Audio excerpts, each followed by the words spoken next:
Ladies and gentlemen, good evening. It is very good to see you.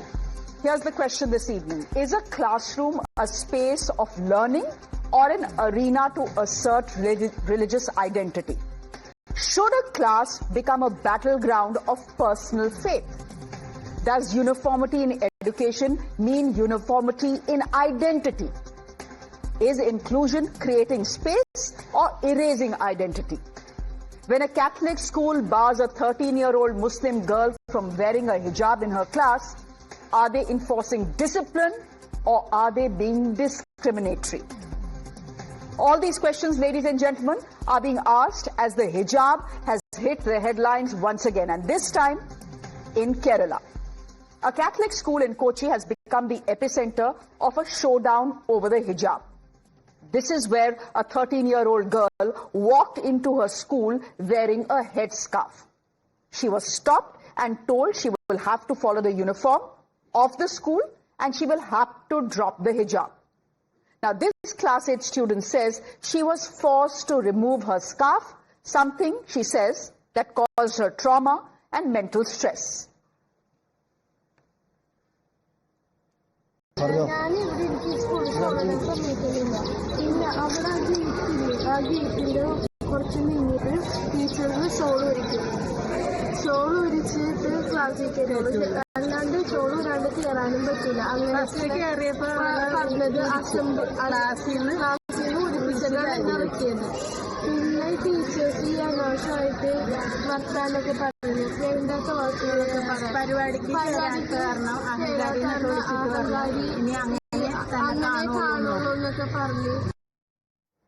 Soon the girl's father showed up in school with 6 members of the SDPI and there was a showdown.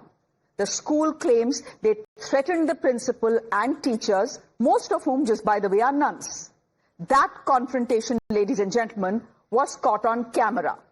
Within hours of this intimidation, the school announced they were shutting down for 2 days. They said when the 114 Muslim girls were given admission to this Catholic school, they were clearly told, their parents were clearly told, that there is a strict uniform policy and that hijabs will not be allowed. The school claims suddenly after 4 months, this student showed up in a hijab, which was simply unacceptable. The school says they've had uniform rules for the last 30 years and that they cannot make an exception for a single student.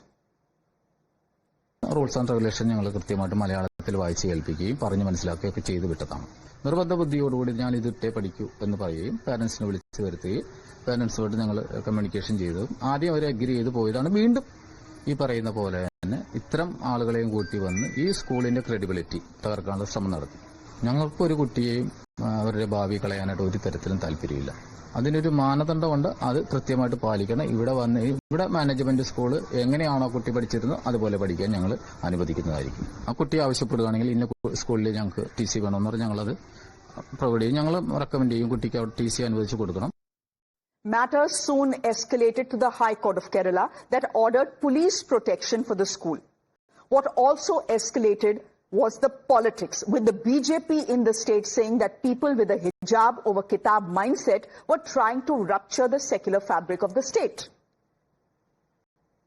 Places where these type of obscurantist religious agendas are put forth and fights are created, conflicts are created. So our position on this is extremely clear, and we have also made it very clear that frankly both the Congress and the CPM are not in a position to defend communities from this type of rampaging, galloping, Islamicization of education. Ladies and gentlemen, the hijab is a polarizing subject that has been discussed and debated at length in the Supreme Court in 2022. This is when they were hearing a plea challenging a ban by the Karnataka government on hijabs in educational institutions. But such are the fault lines and arguments on both sides that what we got was not a clear verdict, but a split verdict. One judge, Justice Dhoundial, said hijab is a matter of choice, nothing more, nothing less. He said asking a schoolgirl to take off her hijab is a violation of her privacy and dignity. On the other hand, there was Justice Gupta, who made a case for uniformity and discipline in schools and universities. He ruled that hijab is not an essential practice in Islam and let the ban on it in Karnataka stay. Now, I just want to tell you, just as these arguments were being made in the Supreme Court of India in 2022, in Iran, women were fighting a totalitarian regime and its morality police for their right not to wear the hijab. Ladies and gentlemen, we are a proud, sometimes chaotic, but mostly proud democracy. And our constitution gives us the right to wear what we want. The burqa, the hijab, the abaya, or a bikini. In case you're wondering why we have pictures of Deepika Padukone, she has the right to wear a bikini like the one she did for Besharam Ishq. There was a huge uproar, but she had the right. And she equally has a right to wear an abaya. But does that right stop at the doorstep of classrooms? Rules are rules, and they are for everyone. There's a reason why a school dress is called a uniform. It is supposed to be uniform. And then, the question, is a 13-year-old's choice more important than the right of a school to enforce a dress code within their premises? That question, ladies and gentlemen, has been debated at length in the Supreme Court, in television studios. That was the Karnataka chapter. Today we are discussing the Kerala chapter. Thank you, ladies and gentlemen, for being with us. My guests on the show, on your screens, Colonel Dini, Kerala BJP spokesperson, joining us on the broadcast. Thank you very much. Mithun Vijay Kumar, political analyst, joining us on the broadcast as well. Hi, Mithun. Asma Tasneem is a Congress spokesperson. Hi, Asma. Good to have you on the show. Thank you for being here. And Sanjay Hegde is a senior advocate. He's joining us on the broadcast as well. Thank you very much. Asma Tasneem, can I ask you where the Congress party stands when it comes to hijab in classrooms? The Catholic school is saying, look, we've had these rules for 30 years. We are not about to make an exception for one student. Then why this hangama? Hi, Shreya. Hello to all my co-panelists. Congress party stance is very clear. We are all with the freedom of will, free will. Okay. So, yes, which is guaranteed under Article 21. The free will, the freedom to choice. If a girl wants to go for a bikini, if a girl wants to go for a hijab, it is already guaranteed in the Constitution. So we are all for it. So having said that, okay, complete your point. Having said that, if the school has certain norms, they are saying that they were already informed the parents in the beginning itself that hijab, all the students have to follow all the rules in the uniformity. That must be also respected. So I think now through the dialogue, the issue has been resolved. The girl's father is fine with that. That's not, no. The issue may or may not have been resolved. But the fact is that what happened, and it has sparked off a debate. And this is not the last time we will hear of this debate. It happened in Karnataka, it has happened in Kerala, it will happen somewhere else. So the Congress party's stand is honestly neither here nor there. You are saying you are with free choice, and the girl has a choice to do what she wants, whether she wears a bikini or a burqa, completely her choice. On the other side, you are saying school rules need to be respected as well. So you have to pick a side here. Was the school right or was the girl right? We will pick the side of Constitution. We want to uphold the constitutional rights. And we want to go with the verdict of the Supreme Court. Yeah, the Supreme Court verdict is split. The verdict itself is in the split. Exactly. And that is where, Sanjay Hegde, the problem is. That the Supreme Courts and the High Courts, forget other High Courts, even the Kerala High Court, in two separate judgments and verdicts had said two different things. The Supreme Court, one judge says one thing, another judge says another thing. Now, if the courts are not clear on the legality of the issue at hand, obviously incidents like this will keep happening. Well, having argued the case, correct, both in the Karnataka High Court as well as the Supreme Court, let me tell you that there are differences between what happened in Karnataka and what's happening out here.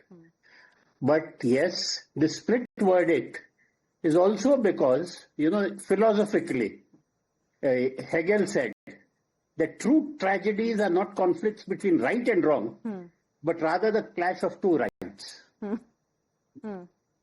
So here, the girl is right in as much as she wants to define her modesty. But the school is also right when it says that, look, we have rules here, we have our uniform, and that is applied without discrimination, without fear or favor. The difference between Kerala and Karnataka is simply this, that in Karnataka, firstly, it was a government school. Secondly, the government passed an order that you would not wear a hijab. Therefore, it was the government which was weighing in on one side and asking the girl to make a trade-off. Here, as the Congress panelist said, that the school is a private institution. Correct. It is a minority institution. Correct. For a specific minority. And it has its rules which are applied across the board. So, the girl, if she agreed to abide by those restrictions and then felt her conscience did not allow her to continue with that restriction, she could have very well left. There was a great case which was portrayed in Chariots of Fire, where the runner said that he could not run on the Sabbath.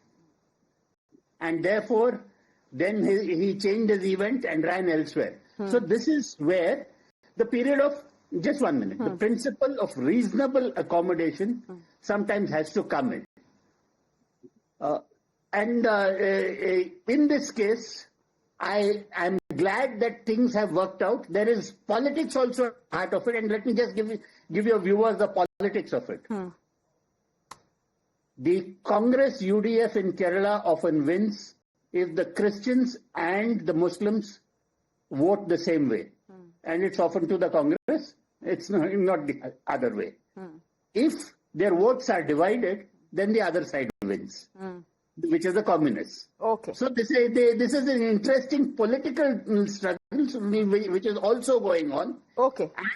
And it is not as straightforward as it is made I'm out. sure it's not, given the fact that the HDPI has gotten themselves involved as well. And for some reason, Colonel Dini's screen has disappeared, but I do have Mithun Vijay Kumar. Mithun Vijay Kumar, hi, I hope you can hear me. Good evening. Hi, good evening. Sanjay Hegde is saying this is a peculiar case because this is a clash of two rights. While the girl has her constitutional rights, the school also has a right to determine that no one who is not in a school uniform will be allowed to enter classrooms. Is that how you see it as well? That dono ki baat mein dam hai.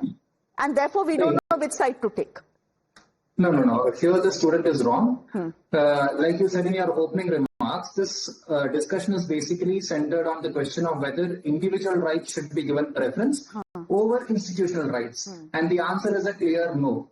And Kerala High Court had said in its ruling earlier in 2018 that, the management of a private aided school has the right to enforce its own dress code. You can refer to Fatima Taslim versus State of Kerala.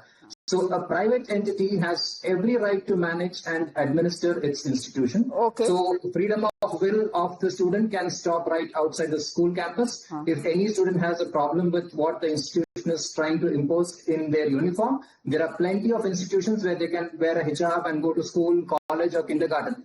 Now, you can look at the student police cadet uniform. Does that apply in this case? Because there is a government order of Kerala saying that girl students in the student police cadet project will not be allowed to wear hijabs or full sleeve dresses because it is different from the standard uniform prescribed for the cadets. Do you apply the same logic over there? You won't, right? You will say that this order is fine. Now, the same principle has to be applied here as well. And if you're speaking about rights, then let's look at the, rights. This institution has every school, whether it is run by church, temple trust or the government, they have the freedom to decide their dress code. And CBSE, ICSE and state boards recognize this autonomy. And this particular school is a Christian minority institution. So under Article 31, minority institutions have a fundamental right to manage their own affairs. Okay. So legally, they are on even stronger ground to enforce uniform discipline. Okay. So basically, But let me quote and get in Colonel Dinier. Let me quote what Justice Dhulia said in the Supreme Court during that split verdict. He said, what is this girl asking for? She's just asking for the right to wear a hijab inside her classroom. These girls, there were 6 of them who had gone to court. And then he says, for heaven's sake, we are a democracy. Can we not even give them that much? If a student comes wearing a bindi or a tilak, will you stop that student as well? Colonel Dini, this is the argument that the Supreme Court had made, and this is the argument I'm making as well. Coming to your Supreme Court point, there was another verdict by the other learned judge in the Supreme Court itself, in which it said that these kind of things should not be done in a school. I mean, I am not going into the details of that judgment, which the learned Supreme Court judge had made in the same split verdict which you are referring to. Ma'am, the issue here, I think we need to take a little bit a different perspective here and understand the ground realities in Kerala. Because, legal aspects, yes, we can keep debating, it'll go into a division bench or a higher bench in Supreme Court. That will happen, and of course that will be the law of the land. And of course, the politics part of it will be there, that also will happen. But what I'm trying to tell you here, why is this happening in Kerala? You must understand the background, why is this happening in Kerala? Now, in Kerala, we all, I am a Malayali, I think Mithun also will all agree, that we are proud of many facts. But there are issues and concerns which are there in Kerala which we need to understand and many people know. Ma'am, this particular incident too, I consider it as a symptom of the calculated attempt being made to radicalize a section of the community and thereby create divisions within communities. So what happens is that you will not believe that this land in Kerala has witnessed, Hamas leaders being welcomed with both hands. Hamas leaders being given audience for a large section of the society. Hamas leaders being, glorified on the streets of Kerala, on the campuses of colleges, even in the school rooms, in the school competitions, they have been glorified. Now, this is the same Kerala where a teacher, a professor whose hand was chopped off because he mentioned the name of a prophet. Okay. This is the same place in Kerala where there were death threats being openly being said by the PFI and SDPI against other communities on the streets of Kerala.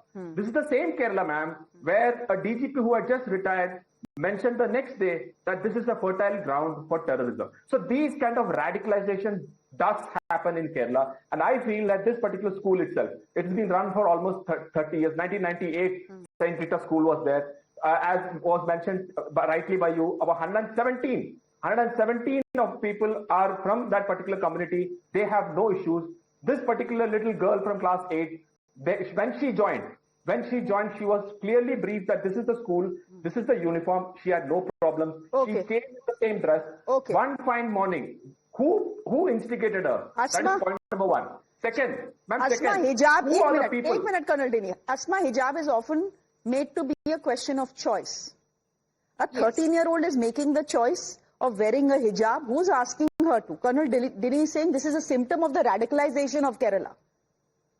It's not radicalization. See, it is... How is hijab a choice for a 13-year-old? An 18-year-old will make a choice to wear a hijab, I understand. That child is not a child because that person, that individual has a right to vote. But at 13, hijab cannot be a choice, na?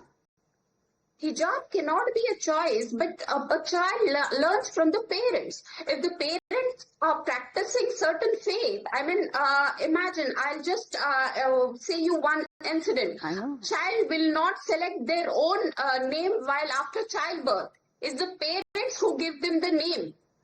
A Muslim name or a Hindu name or a Christian name. That is the parents who decide for his faith, right? No, so why will the parents, why should parents, Mr. Hegde wants to come in. Mr. Hegde, why should parents decide that a classroom is a fit battlefield to assert religious identity? We don't know the facts here. I have had friends who have gone through college. I had a junior who went through college without wearing a hijab. Just short of her graduation, she suddenly decided to wear a hijab.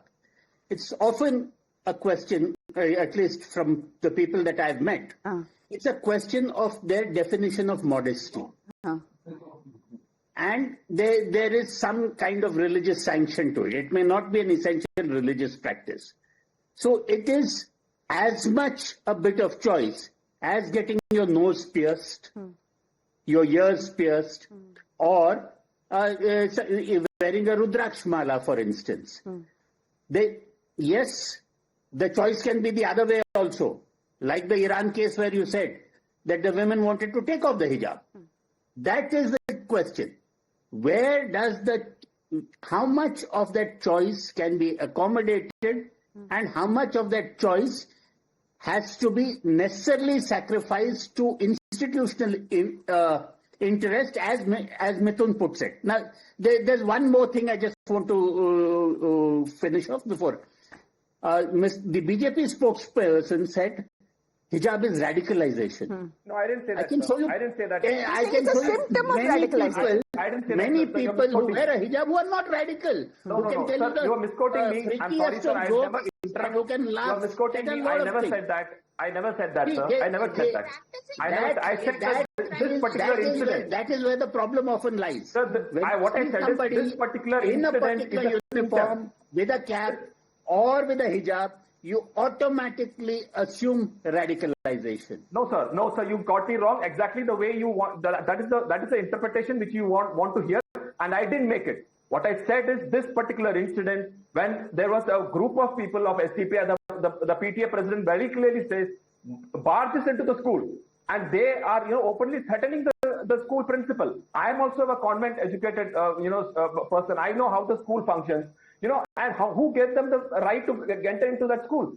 That is my problem. That is radicalization. Wearing a hijab, we are not against wearing a hijab. Everybody can wear whatever they want to, but not, when there is a rules and regulations there, whether it is a uniform in the school, as Mithun said, in SPC or in military, wherever, that rules have to be followed. And that is, Sanjay sir, the Honorable High Court mentioned that the collective rights of an institution will overtake the individual rights, is what the High Court mentioned in the 2018 The case. fact is that the SDPI did show up.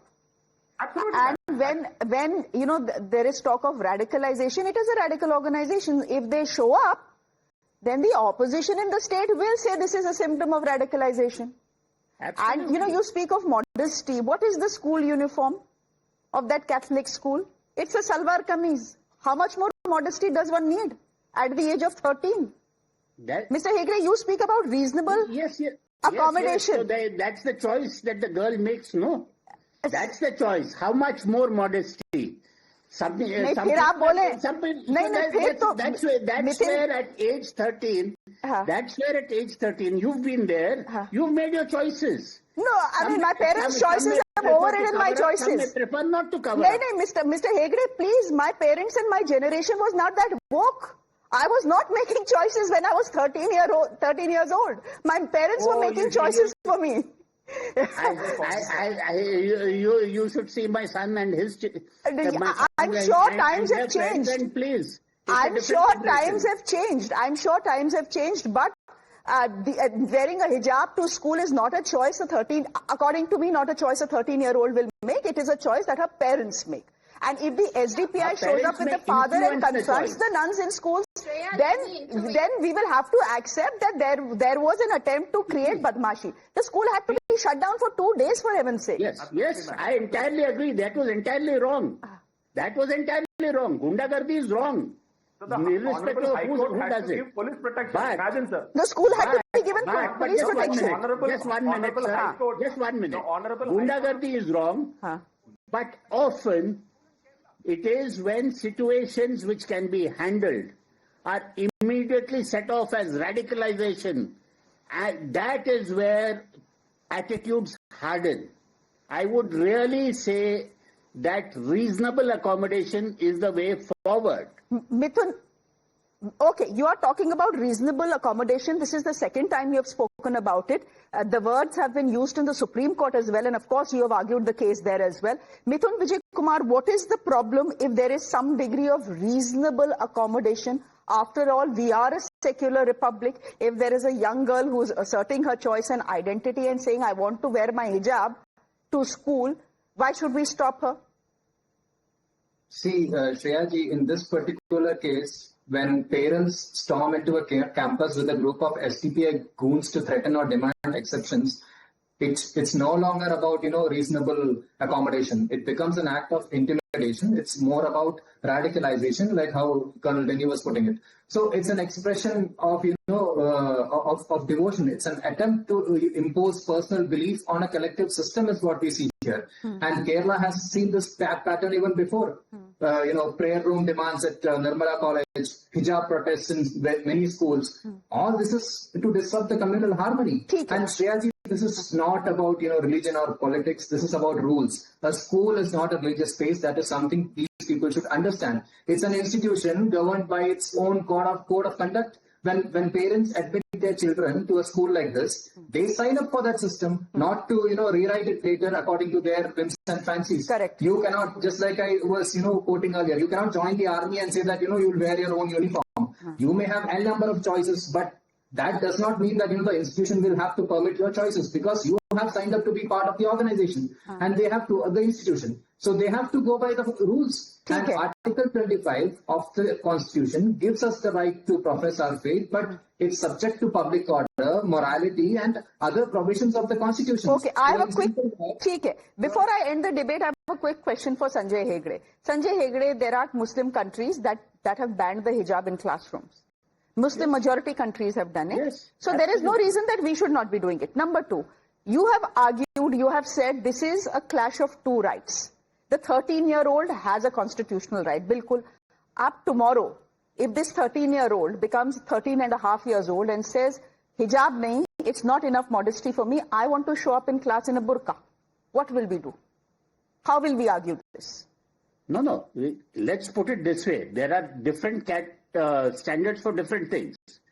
A private minority institution may be right in saying that no, this is private property, our rules.